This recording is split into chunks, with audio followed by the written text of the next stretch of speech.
The views and opinions of the hosts and guests are their own and do not necessarily reflect the position of the management and staff of Guardian Network.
This morning, and welcome back to Guardian Radio 96.9 FM, your station for fresh news, smart talk all day. It's Monday, the 21st of August, 2023, and you're on the clock with Erin Greene.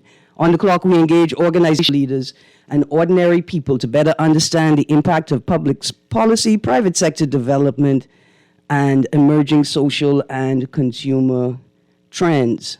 On the clock, we have conversations that help us understand and navigate a rapidly changing Bahamas. A good morning. I hope you guys are enjoying the first cold front of the year.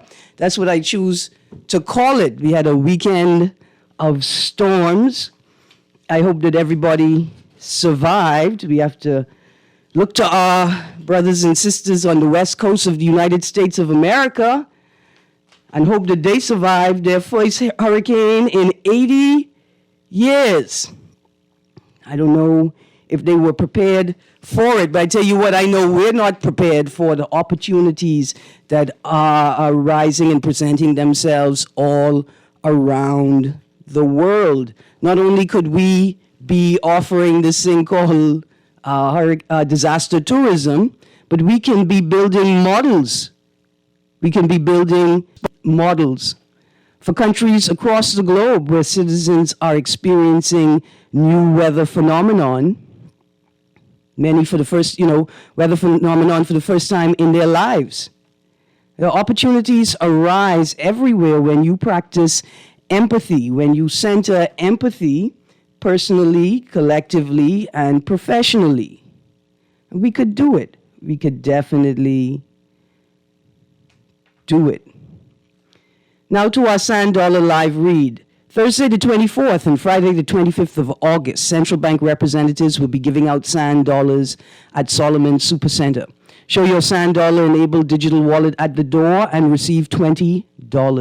Spend $18 or more in Sand Dollars at the register and get $5 back when you leave the store. This offer is limited to the first 100 customers to show their Sand Dollar-enabled wallet at each location. One top up per person, so as many people as possible can experience the Sand Dollar. For more details, visit any of the Sand Dollar social media pages or call 302-9880. 302-9880. Now, on to our on-the-clock Sand Dollar trivia giveaway. The central bank has asked me to pause the trivia giveaway until Wednesday. So for the next couple of days, we won't have any Sand Dollar questions. We won't have any Sand Dollar trivia questions for a couple of days, but Wednesday we will be back at it. I already have 2 questions lined up. I'm just going to throw them out for fun. Including today, how many days until the next public holiday in the Bahamas? Including today, how many days until the next public holiday in the Bahamas? That trivia question is inspired by that new Bayesian track, I Ain't Going to Wait Today. Producer, I don't know if you have that on the board. I want to say good morning and thank you to my Bayesian brothers and sisters for coming up with the anthem of my life. I love it. I love it. The song is just us. It's just us. Anyway, a quick trivia question. No prize attached, including today. How many days until the next public holiday in the Bahamas? All right. Joining me this morning, hopefully she is in the Zoom room, is Miss Alicia Wallace from Equality Bahamas. Some of the issues in the paper, but we're going to be looking at, I've asked Miss Wallace to join me as I take a look at the Sexual Offenses Act, amendment, registration of sex offenders regulations, and the amendment to that act. Produces Miss Wallace in the Zoom room. Good morning, Miss Wallace. How are you? Good morning. I'm doing well. How are you? I am good, thank you. After last week's flurry of stories, all related to sexual violence and gender-based violence, I thought, let's have a conversation. I told my audience that I would spend the weekend taking a look at the sexual offenses amendments and the sex offender registry regulations.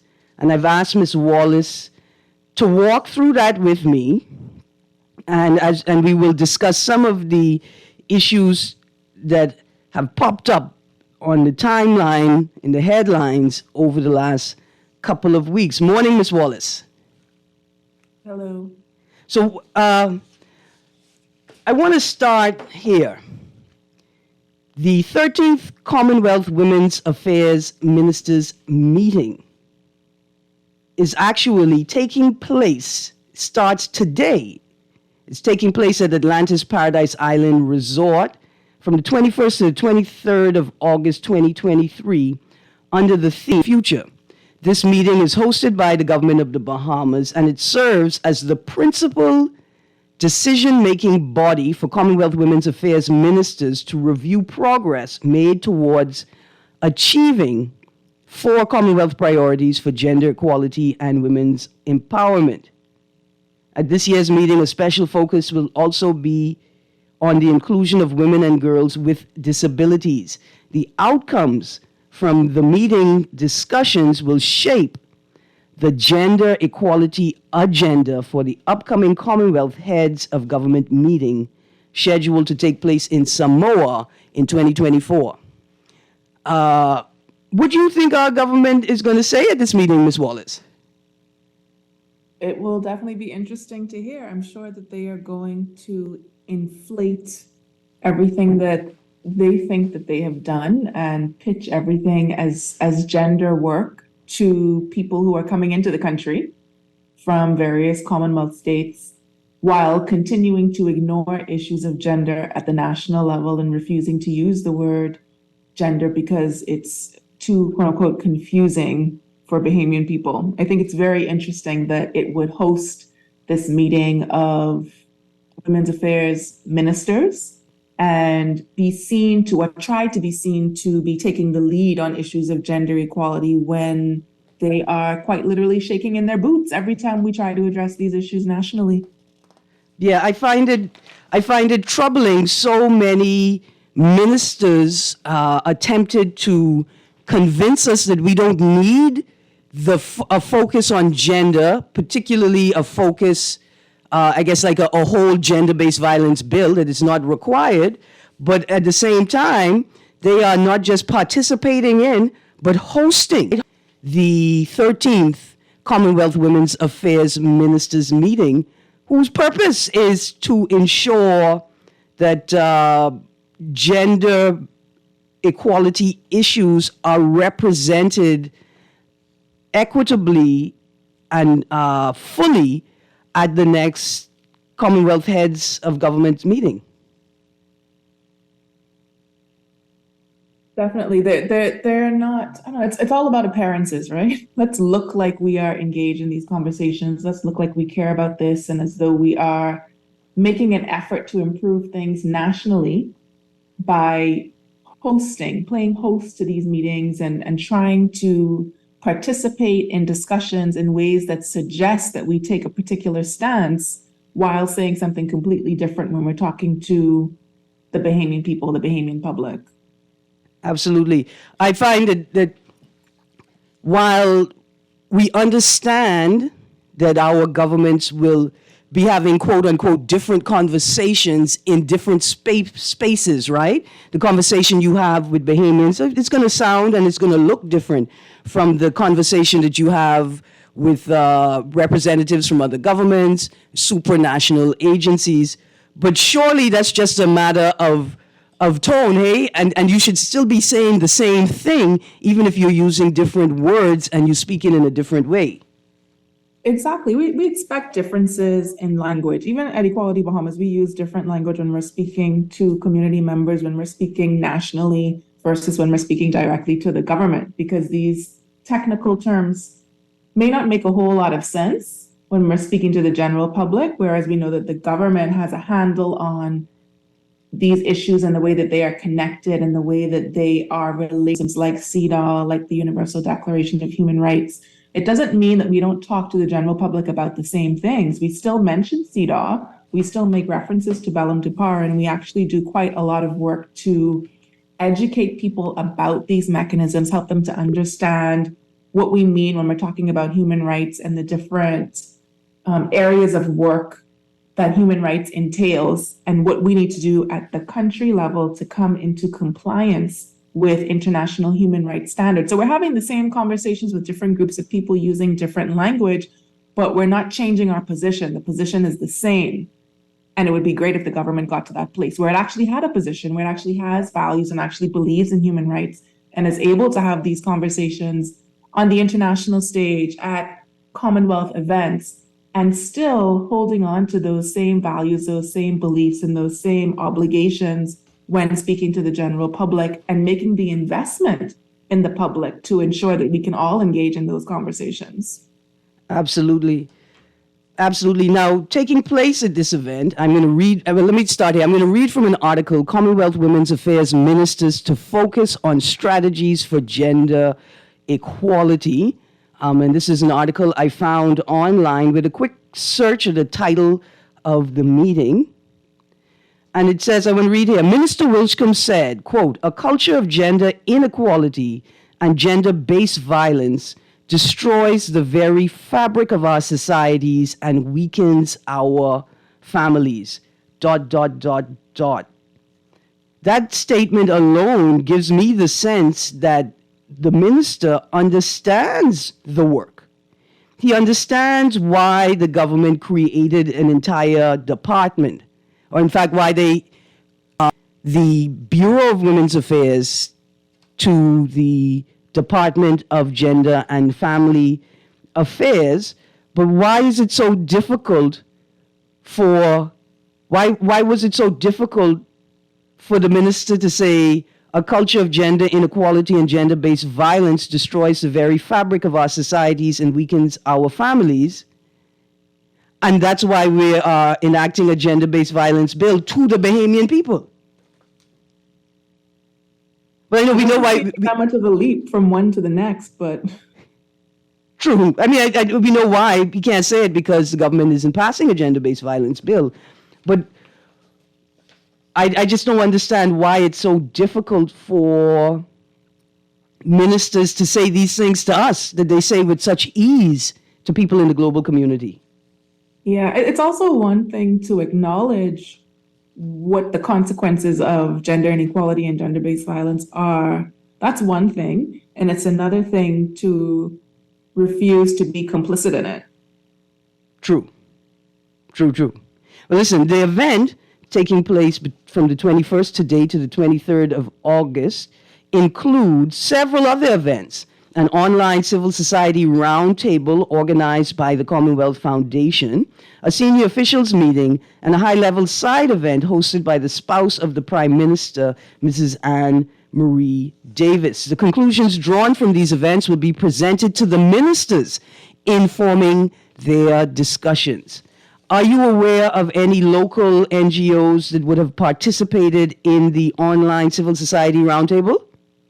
I have no idea because I think we all know, the Ministry of Social Services and Urban Development, as well as the department, are quite terrible at communication and are very inconsistent in their engagement with civil society, although they have mailing lists that they use whenever they see fit, whenever it works for whatever their agendas are.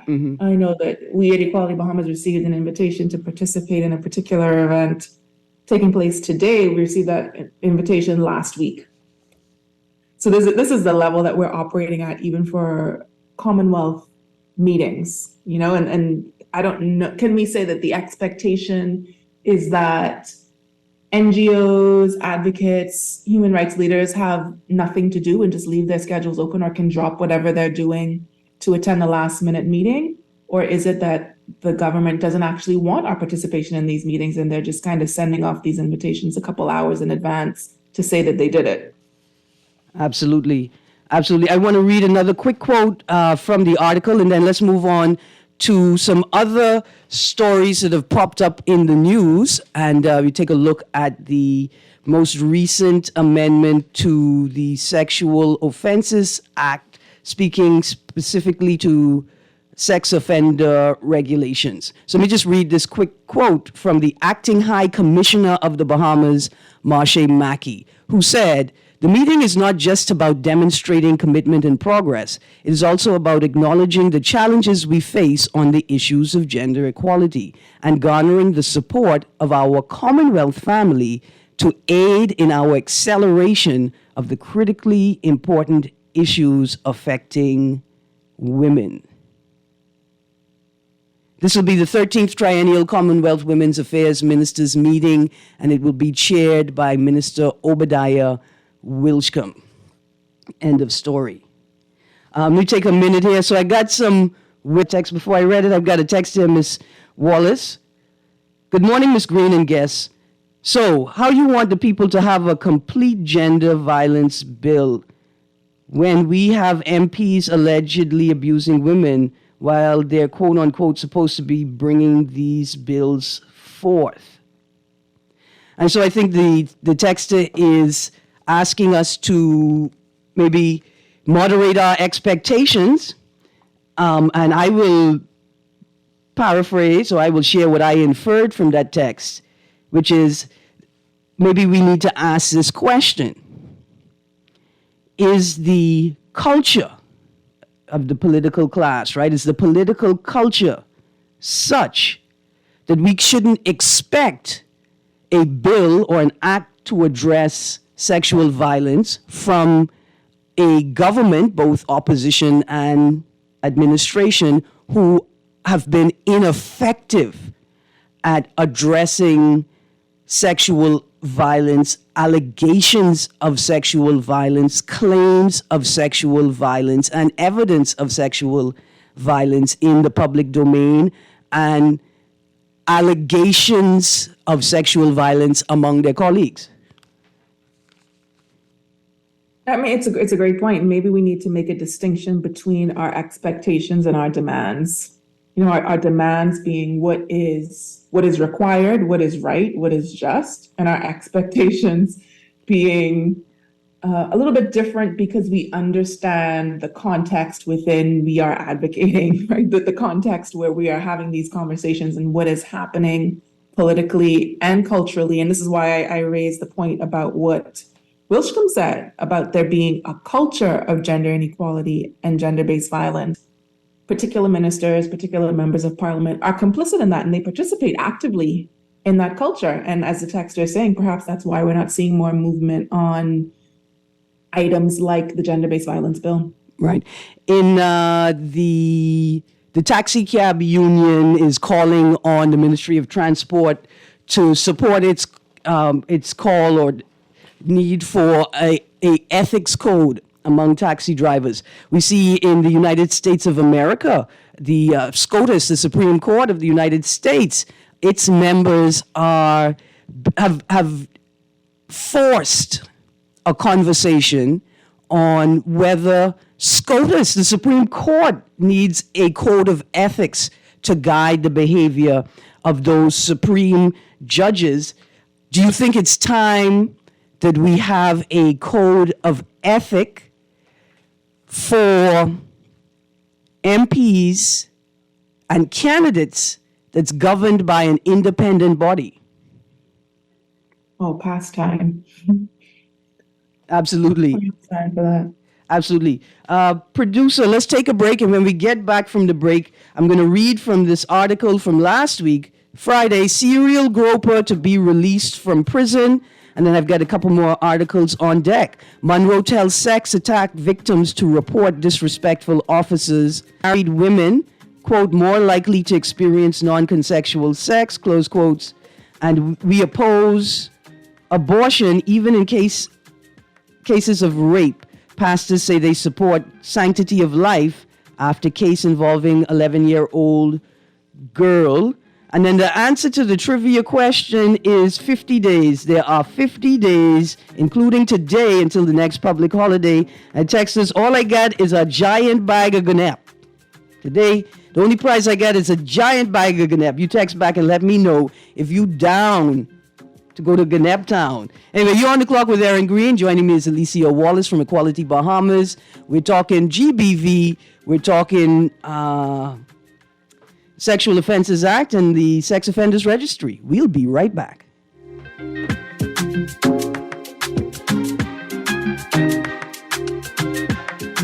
Wait, you know what's going down tomorrow? Nobody, what happening? Joe bringing these knives to school. He could do Junior in. For what? Wait, he fooled with Joe girl. Mother sick. And you know, John, you don't back down for nothing. So that means you got a big fight tomorrow. So whose side you on? Side? I trying to stay in school, not Simpson Pen. We gotta tell somebody about this fight. Tell somebody. I ain't no snitch. I mean cool, you know. Wait, if you so cool, then you need to stay in school and stay out of the fight. Yeah, but if I don't hang on Joe's side, how many boys coming for me next? Alright, so we definitely gotta tell somebody. We gotta prevent the fight. What I say, I don't want no. We could just call Crime Stoppers. You could report what you know, and nobody gotta know it's you. So how did I avoid? All you gotta do is call them, or you text them through the Crack Crime Bahamas app, and nobody can know it's you. Then the police come looking for me for more info, and when they finish with them, Joe them coming looking for me?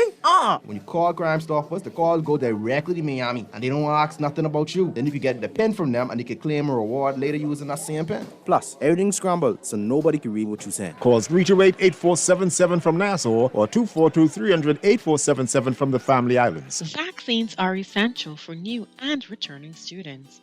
Vaccines also protect fellow students, teachers, staff, and other members of the community from serious illnesses and even death. As you begin your back-to-school preparations, ensure that your children's vaccinations are up to date. All vaccines are available at all public health clinics. This message is brought to you by PAHO WHO, the Ministry of Health and Wellness, and USAID.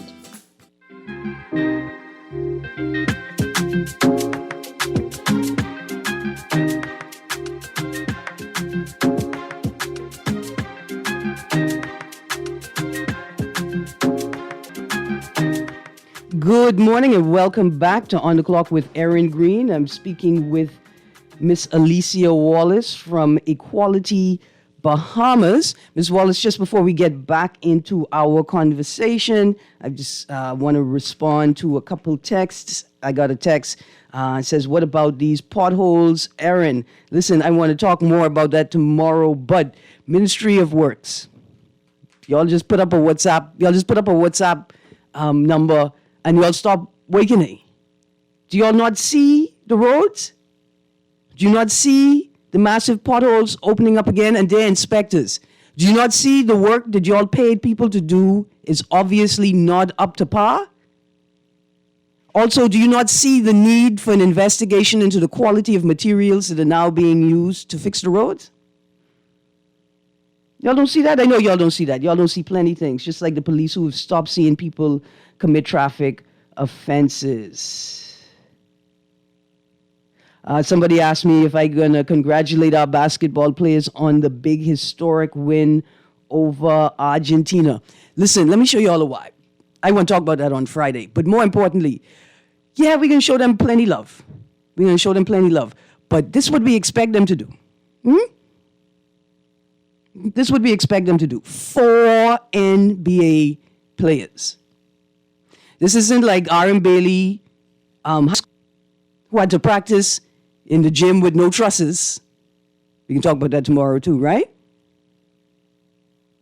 Put on a bus went on a boat, then they had to ride all the way to the tournament in South America. These guys are great. We know that. This is what we expect from them. Now we congratulate them for every effort that they put in, for making themselves feel available. This is what we expect from them. We got 4 NBA players on our team. They did an excellent job, though.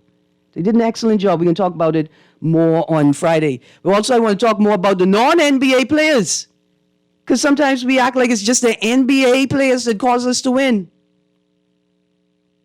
We got a full team of talented international stars, not just the ones who play in the United States of America. All right, Ms. Wallace, how you doing? I'm good. All right, so the first article I wanted to take a look at, if you don't mind. In fact, let me ask you, which one of those first? Serial groper to be released. Monroe tells sex attack victims to report disrespectful officers. Married women more likely to experience non-consensual sex, or we oppose abortion even in cases of rape. Let's start with the serial offender. All right, serial groper to be released from prison. It's a troubling matter for me. I got a number of questions, Ms. Wallace, that arise from it. Most importantly, if this gentleman committed offenses, right?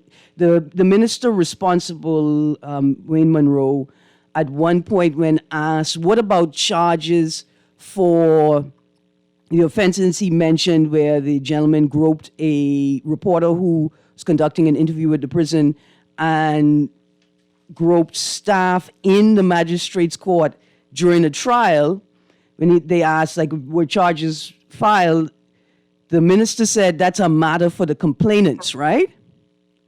And my thing is, if an offense occurred in the courtroom, witnessed by the magistrate, witnessed by court officers and staff, or occurred in the prison with prison staff that witnessed it, why would the complainant need to make a complaint? Why would we have to rely on the complainant making the complaint? Surely the magistrate who witnessed it or the court staff who witnessed the offense would petition for the charge to be filed even if the complainant didn't want to. It's one that we could have answered with the gender-based violence bill, right? When we look at the duty of care and duty to report by particular people who work in specific spaces. When you witness acts of violence, when an act of violence is shared with you, which people are required to make a report? Absolutely, but this has already been addressed in legislation like the Child Protection Act that requires adults who witness an offense to report it, right? Right. So we're aware that that was particularly a particularly troubling matter for me. Some of the questions that arose are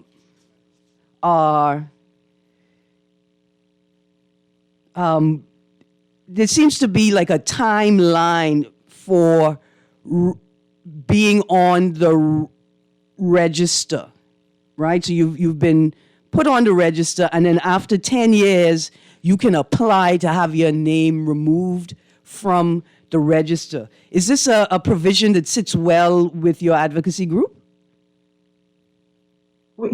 There's so much to be said about this register, Erin. We raised a lot of questions when this was being discussed over the last few years about the effect that the register was expected to have, particularly in places like Nassau that are very small. Usually when you see a sexual offenders registry, there are particular stipulations that are put in place. So you cannot live within a certain distance of a school, things like that. Can we effectively do that on this island or any other island? Well, I mean, it's a matter, see, this is it. It's a matter of policing strategies, right?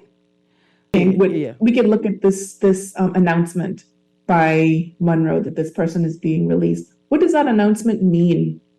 So now you're telling me that this person has done all of these things. This person has shown you that there has been no rehabilitation, and there are no intentions of this person to stop doing what they've been doing, what they were put in prison for in the first place. So you're putting the onus on me to memorize this face and name and avoid this person. Right. To that, the state has a duty of care. There are many duties of care in this instance. They have a duty of care to us, the public, generally. They have a duty of care to the victims, right, who the offenses were committed against, and particularly after putting an offender on the register, they have a duty of care to the offender, right? And so, like you say, it feels like you're putting the duty of care on us. Exactly. A, to protect ourselves from them, but B, you also put you shift the duty of care from yourself, who has the duty to ensure that this person is safe, right? You've shifted that off of yourself and then said to us, now look here, y'all don't commit any offenses against this person. Surely there should be a policing strategy that aims to protect registered sex offenders from retribution or vigilante justice or violence. Yeah. I got you. Have you guys produced a model, draft legislation for the elements that you think should be in the bill or in the act? Regarding the sexual offenders registry. Offenders registry? No, we haven't. All right, so there was another NGO that was engaged in consultation on this before it was passed, and I don't think that they were in support of it. I think that's Rise Bahamas, right? No, I think Rise Bahamas was also engaged, but there was another organization that did not support it because evidence showed that it wasn't particularly effective. And actually, there are ways that it reduces reporting. So, for example, if there's a case of incest, your brother molesting your child, are you more or less likely to report when you know that this name and you share this family name would be added to the register? There are these kinds of issues that came up, and I don't think that there was sufficient evidence to really support this particular change, this establishment of the sexual offenders registry. There are a lot of issues that should have been discussed before this was done with technical experts, with other countries that have done similar things and have used alternate measures, and also with the general public to understand what is the purpose of the registry. Now, the minister said that they don't intend to make the register public, right? Which seems counterintuitive to me. The whole point of a register is to enable the public to protect themselves from registered sex offenders. One of the reasons the minister gave was that in other jurisdictions, it was shown that the public resulted in a great number of attacks against registered people. Do you think that is sufficient to not make the register public? Absolutely not. It's not. It's interesting to see when these kinds of, I guess, potential issues keep the government from doing what it ought to do, or in a way prescribes for the government the way that it goes about taking a particular action. And we hear these kinds of things all the time. It came up and it keeps coming up when we talk about marital rape, for example. We talk about putting a law in place, and people continuously talk about the 1% chance that the law might be used or misused. Yes, absolutely. And the focus is on protection of the person who is the offender. Absolutely. I've got a text here. I feel like that prisoner would be sent to a deserted island to be rehabilitated because it's scary for women out here knowing that this man would be free. So I got a question. What if in the exit interview and subsequent interviews and engagements with an offender, it is determined that that offender is likely to reoffend, or even further, that they seem to be determined to offend or reoffend, right? What are the policy responses that we can turn to? Things like what the text has suggested. Should we consider a living facility on a, right, where access to the island by the public is restricted? Offenders are not incarcerated, they're not in prison, but they live, there's a great proximity between them and the general public. But this is only for serial offenders and offenders that give an indication that they're likely to reoffend or that they are determined to offend and reoffend. What is happening in prison?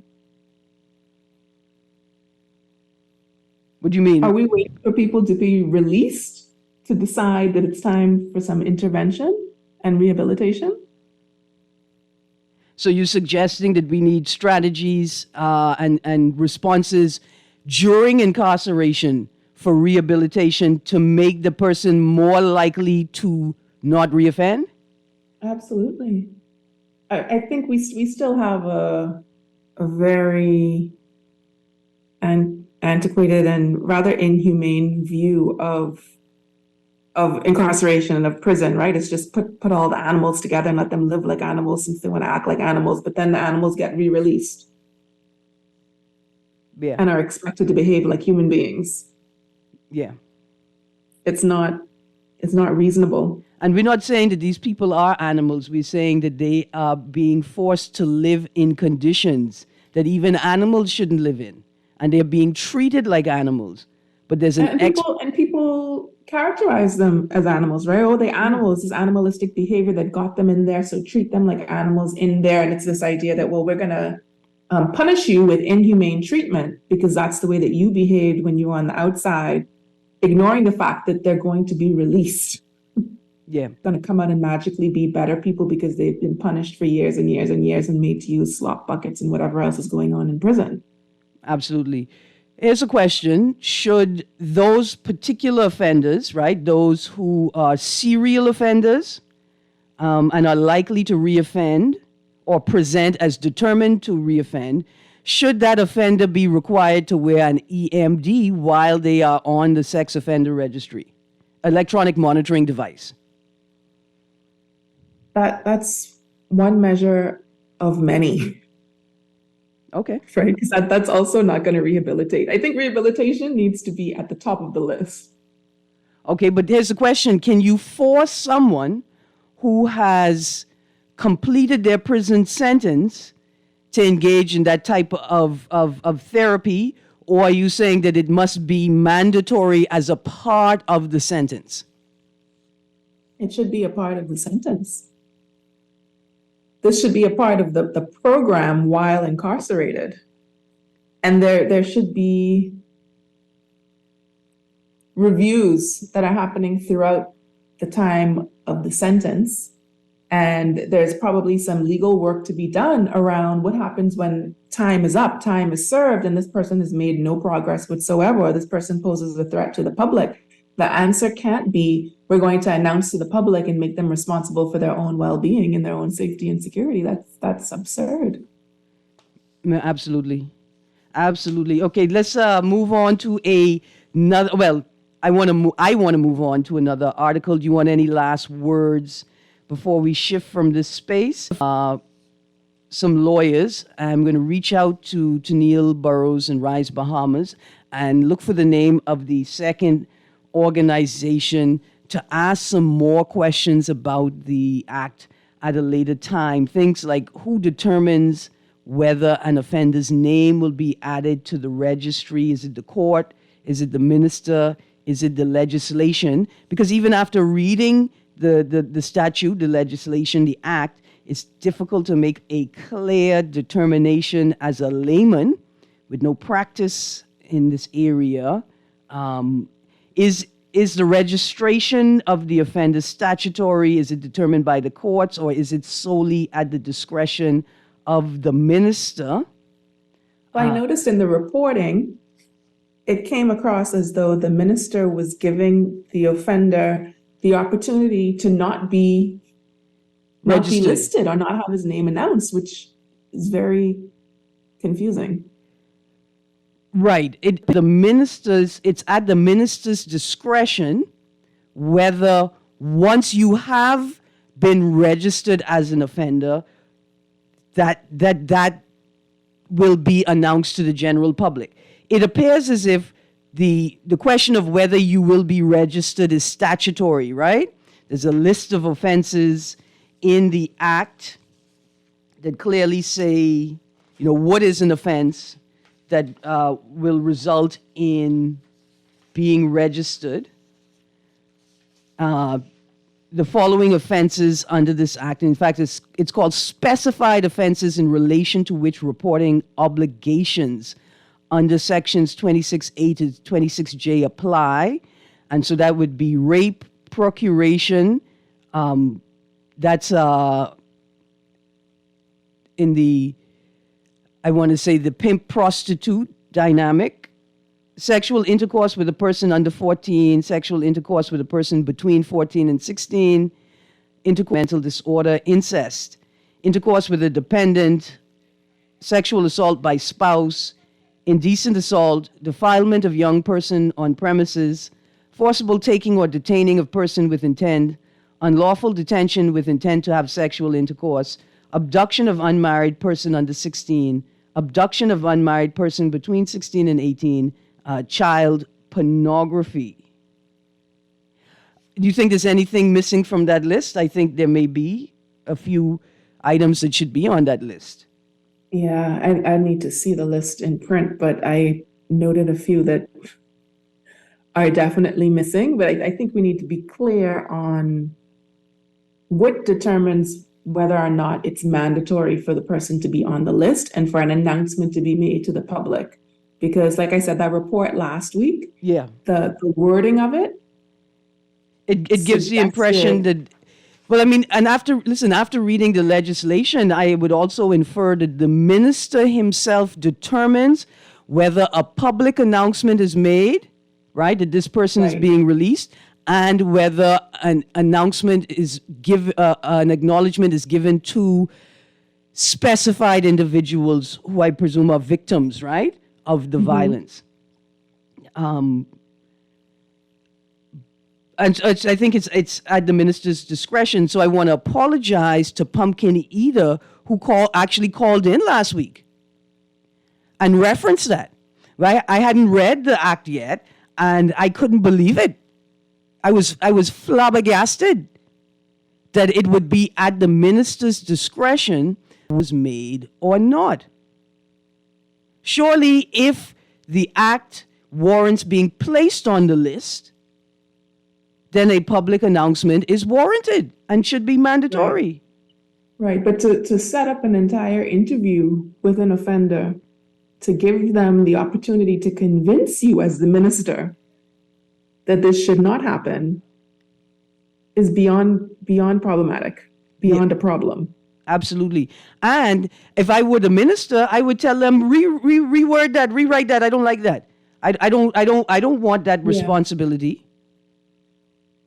And I don't want to suffer with, right, all of the speculation that may arise in instances, arise when that happens. Further, I would say to the minister, you could do a better job with your language, because it's your language that concerns us most about how you interpret the provisions before you.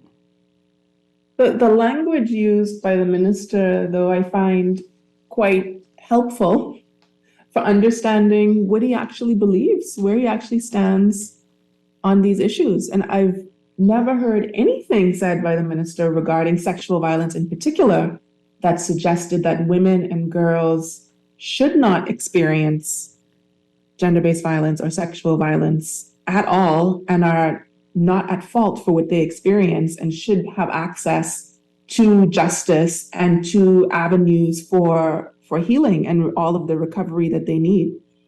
Yeah. It's always somewhere out there about, there's some victim blaming in there. There is a shirking of the responsibility of the government. It's placing the responsibility on the public. It's very, very troubling. It's horrible language. And it's important for us to pay attention to the language to understand what's underneath it and to read into that culture that was mentioned. Absolutely. I want to read another quote before I get to some of the text. A quote from the Minister of National Security, Mr. Wayne Munroe.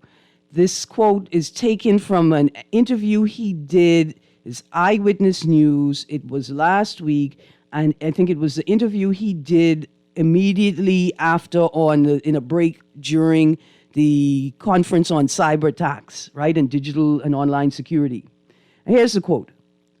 If you are offending against young children, when you come to be released, whoever occupies the chair I occupy will have to issue a general notice to the public that you as a sexual offender is being released. So please stop it so you don't have to be subject to after you complete your sentence, and you will have to do all of your sentence. The public must then be protected against you. I found that quote troubling, right? That's a great example of what I'm talking about. Yeah, because you're not relying on us, the register itself as a deterrent, sir, are you? Surely wanting to be a wholesome member of society is the deterrent. Surely understanding the rage, the intolerance from the wider community towards sexual violence and predation on children and minors is the deterrent, right? Not, oh, you don't want to be on a register because you may be embarrassed. That's not it's not something I expect from the Minister of National Security. No. Further, in that quote, he says, after you complete your sentence, and you will have to do all of your sentence, right? Stick a pin there. But in this article, Serial Groper to be released from prison, it suggests, in fact, here we go, here's the quote. Cooper was not charged for the indecent assaults he committed in prison, and instead lost remission time for that behavior. This is from the article. It's not a quote from the minister. Cooper was not charged for the indecent assaults he committed in prison, and instead lost remission time for that behavior. But Mr. Munroe says that you can serve your complete sentence. You will have to do all of your sentence. Right. I'm a little concerned about those discrepancies there, right? And why they're not lining up. And if the Bahamas Department of Corrections and the judiciary are aware of this, is this in law anywhere that if you've committed a sexual offense, you can't get time off for good behavior? These are just some things that had popped up for me, Miss Wallace. I don't want to make it let's talk about Mr. Wayne Munroe Day, but there's also another troubling article about people on parole. Right? The state can afford to keep people in prison. I'm very, very troubled by, in fact, the article is parole system can reduce expense of prisoner upkeep. And and the balance of rights and the duty of care, and has the state considered how it will balance the rights of everyone involved? These are all very, very concerning to me. We are just, I see we got a call in the last few moments. Ms. Wallace. Good morning, caller. Yes, good morning, Ms. Greene. Good morning. How you do? Good morning, dear guest. Yeah, I was thrown into the conversation, but I wanted to respond to one or two things quickly. Firstly, it was, you said with the expense of the prisoners, and then you mentioned something about the serial grouper who would group the lady in court, and why is it that they would need to go through all the legal parameters if it was witness, right? Yeah, why would they It's complain? the same thing with a police officer when a suspect is handcuffed and he's assaulted. It's basically the same thing as it relates to they're compounding this factor by the dog food that they dispense and give to the prisoners. That is the problem, and people who can't afford the commissary stipend from outside members, they are subjected to dog food in the prison, and it is really inglorious. Some of the food they give, I wouldn't even give my dog, man. Bless up. Yeah, absolutely. Thank you. Thank you, 52. I'm going to get into that article, I guess, a bit more tomorrow, Miss Wallace. But it troubled me, and I think there are links to what we have been talking about, right? This idea that, it's too expensive to house prisoners, so we're going to release them into the public. But what we've touched on today, what are the rehabilitative initiatives that are available to the incarcerated, or that are mandatory, right, as a part of the sentence? How are you preparing people to re-enter society, right? And whose onus is it? Whose duty is it to protect us from people who have been poorly socialized? Big questions. Big questions that we haven't even started to answer in general discourse, much less legislatively or in policy. Right, absolutely. It's away the whole time through violence. Right, and how do we expect somebody who is offending because of a psychological, or expect them to rehabilitate themselves, right, in these conditions? To rehabilitate themselves is one thing in and of itself, but in these conditions, and I got a texter who reminded me, 52 is talking about food. We haven't even talked about the toilets or the lack thereof. I got another quick text to close off with, Ms. Wallace. Good morning. What is the fascination with the Family Island and criminality? No, we're not associating the Family Island with criminality. We're associating the Family Island and rehabilitation. That's what we're associating. There are communities far less capable. They are communities far less capable of handling these persons in Nassau. Instead, put processes in place that would speak to these issues for the protection of all. So, text, I wasn't talking about creating a facility on an inhabited island, even.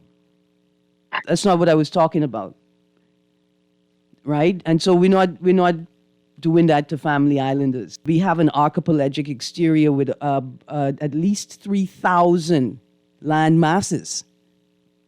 At least 3,000 land masses. Before we sell all to the rich, fancy tourists, maybe we could use some of them for our own needs and purposes. But I'm not dissing Texter. I'm not dissing at all. I'm with you. We're not trying to burden our Family Islanders any more than they are already burdened. Ms. Wallace? Yes, I just want to say I respect the comment by the texter, because I always question that as well when people sort of suggest that we use Family Islands as a place for exile. Yeah. It's a good point. No, man, absolutely. Absolutely. Thank you for joining me today. I always enjoy talking to Equality Bahamas, even though we don't row because we agree too much on these issues. I got to get a rowing show in there, Miss Wallace. So the government can find some things to row about, for sure. Absolutely. We haven't even talked about marriage yet. You know how I feel about marriage. Next time. Yes, next time, ma'am. Anyway, thank you very much. Thank you to the audience for tuning in and to the texter who got the correct answer. They are, including today, there are 50 days until the next public holiday. I'll contact you, see if you want a truckload of Ganep as your prize. Thank you for playing the game with me today. Our Sand Dollar Trivia will be back on Wednesday. I'll have another trivia question for you tomorrow, though. Have a great day, Bahamas. C.A. Nuri is up next.